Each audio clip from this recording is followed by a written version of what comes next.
Director of Events, and I'm pleased to welcome Eleanor Henderson, here tonight to read from her debut novel, 10,000 Saints. Named one of Amazon's best books of the month for June 2011, 10,000 Saints is that rare book that paints scenes so vividly you can imagine the movie in your head. O Magazine calls the book an irresistible, rich, and engrossing novel, poignant, complex. Henderson brilliantly evokes the gritty energy of New York City in the 80s and the violent euphoria of the music scene. The hard-edged settings highlight the touching vulnerability of young characters. And I don't know if I'm allowed to say this, am I? What's coming? The New York Times Book Review is going to feature her book on the cover in 2 weeks, so congratulations. Eleanor Henderson's story, The Farms, was nominated for a Pushcart Prize and was selected for Best American Short Stories 2009. Henderson's nonfiction has appeared in Virginia Quarterly Review, where she was the chair of the fiction board, and Poets and Writers, where she was a contributing editor. She taught at James Madison University and is now an assistant professor in the Department of Writing at Ithaca College. Following her reading, Eleanor will answer your questions. She'll then sign copies of her book for you, which you can purchase downstairs on your way out of the store. Please join me in welcoming Eleanor Henderson to the Strand.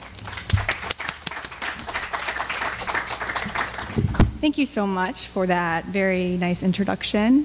And thank you all for coming out on this incredibly weird night. I don't know what's happening out there, but you all don't look very good. You're wet, and I really appreciate it. I wish I could hand out complimentary umbrellas or something. But anyway, it's so nice to see so many friendly faces, familiar faces, new faces, and to be in the Strand, which is, iconic in itself. When I first moved to New York, can you guys hear me okay, by the way? Good? Okay.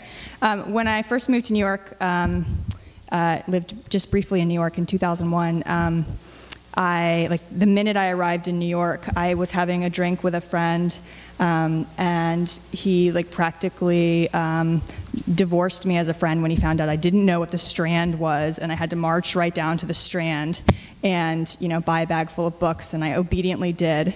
So since then, I've thought of this place as the bookstore in New York, and it really is. And it also happens to be sort of down the street from the place where a lot of this book takes place. So I'm really happy to be here, and thanks for having me. And thank you all once again, those of you who had a hand in the book and who've read the book and haven't read the book. And it's just been a great couple of days in New York, so thanks. I'm going to read 3 short sections of the book. It's always hard to read from a novel because it's hard to find a self-contained section, but I think it's particularly hard to read from this book because it has so many points of view, and to find a representative chapter is sort of hard. So I thought that I would introduce you to 3 of the characters in the book. The cover features 3 bears from Central Park, and I sort of think of these as the 3 central figures in the book, 3 teenagers named Jude, Eliza, and Johnny. And I'm going to sort of introduce you to each of those characters. The book takes place in Vermont and in New York, begins in a small town in Vermont, and sort of takes these characters to New York City. So the first section I'll read is an introduction to 2 of the main characters, really. Jude, who's the main character. He's a 16-year-old boy growing up in this small town in 1988. And he is finding ways to keep himself busy. This is the last night of 1988. I'm sorry, of 1987. Okay. Jude Keffey Horn, adopted by Lester Keffey and Harriet Horn of Lintonburg, Vermont, met Teddy McNicholas on the 2nd day of 7th grade in 1984. Teddy had moved there with his half-brother Johnny and their mother from Plattsburgh, New York, across Lake Champlain. After school, Jude showed Teddy how to smoke a joint in a gas station parking lot in the backseat of Teddy's mom's Plymouth Horizon while she shopped for groceries inside. But Jude, not Johnny, or even Queen Bee herself, had managed to pioneer the first hallucinogenic experience of the person who would become his closest and really only friend, made Jude happy. He didn't have much to be proud of, but he was good at sharing new and forgotten methods of getting high. It was one of the few talents passed down from his father, who, before leaving for New York when Jude was 9, had grown several generations of cannabis sativa in their greenhouse. Les had a year of college at Vermont State, one fewer than Harriet, followed by 15 as a lab assistant in the botany department, a position that largely entailed mating strands of Holland's Hope with skunk number 1, which he offered at a deep discount to the department. Although Jude had been too young to apprentice, he'd observed the objects of his father's hydroponic ventures, styrofoam, milk jugs, a fish tank pump, with reverence. He'd admired his father's self-reliance, and he'd learned early that even in a nothing town like Lintonburg, Vermont, you could find fun with a little invention and care. With Teddy, he'd imbibed NyQuil and Listerine, tripped on dairy farm mushrooms, huffed gas glue and Jude's sister's nail polish remover, brewed beer in Queen Bee's bathtub, and during a period when they were watching a lot of Mr. Wizard's World, built a bong out of a garden hose and a coffee urn. Jude liked fucking Teddy up. He liked the dumb, happy look he got on his face, one eye roving, then the other, toward some distant, invisible moon. Next year, Jude and Teddy were going to New York. Teddy's half-brother, Johnny, lived there too. They'd had $140 saved up in an empty pack of smokes until a couple of weeks ago, when they used it to buy some pot from Delph and the contact lenses for Teddy and 2 mail-order Misfits t-shirts. But when they saved some more money and when they were both old enough to drop out, Teddy would be 16 in May, they were going to buy bus tickets to Port Authority and stay with Johnny until they could find a place of their own. Johnny was 18 now, and Jude's memories of him were obscured by the scrim of vodka he and Teddy would sneak from Johnny's He-Man thermos. Johnny would skip school on Ozzy Osbourne's birthday and grew his blonde hair down to his ass. He'd keep notebooks full of drawings shelved in his closet, full of superhero chicks and space-age cars and guys with thighs muscled like Rottweilers. He spent a lot of time chasing the boys out of the room he shared with Teddy, but he taught them how to play guitar and even let them play in his band. With Delph on bass and Cram on drums, Teddy and Jude sharing one untuned, spray-painted guitar, Johnny playing another, singing without a microphone. Everyone huddled on Queen Bee's front porch in their hooded sweatshirts and black jeans, bodies chattering in the cold. Jude's 14-year-old fingers stretched into cramps, frozen as wood, trying to follow Johnny's through Hendrix's The Star-Spangled Banner. On Johnny's mismatched stereo, they'd play their stolen tapes: hard rock, heavy metal, hair metal, black metal, death metal, thrash metal, metalcore, hardcore, grindcore, punk, Black Sabbath and White Snake and Black Flag, and then methodically, with ears tilted to the speakers, they'd copy them. They dragged out the old orange extension cord and chugged away on Johnny's practice amp, decorated with Metallica stickers and glow-in-the-dark stars.